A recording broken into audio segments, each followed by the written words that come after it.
ભાભરમાં ખુલ્લેઆમ લીલા વૃક્ષોનું નિકંદન કરીને દોડતા ટ્રેક્ટરો સામે મામલતદારની લાલાવ. લીલા લાકડા ભરેલ ટ્રેક્ટરની કરી અટકાયત. ભાભર શહેરમાં છેલ્લા કેટલાય લીલા વૃક્ષો ટ્રેક્ટરોની તંત્રની રોકટોક વગર ચાલી રહ્યા છે, ત્યારે ભાભર મામલતદારે લીલા લાકડા ભરેલ ટ્રેક્ટર ઝડપ્યું.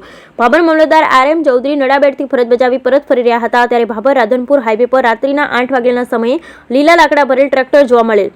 ટ્રેક્ટરનો પીછો કરતા ટ્રેક્ટર ચાલકે ટ્રેક્ટર ભગાડી મૂક્યું. મામલતદારે પીછો કરી કારેલા નીચલા ટ્રેક્ટરને ઝડપી પાડ્યું અને કાયદેસરની કાર્યવાહી હાથ ધરી. ભાભર પોલીસ સ્ટેશનમાં સોંપવામાં આવેલ આમ ભાભર વિસ્તારમાં લીલા લાકડા ભરેલ ઝડપાઈ જતા ગેરકાયદેસર લીલા લાકડા ભરીને જતા તત્વો પર ફફડાટ ફેલાઈ જવા પામ્યો હતો.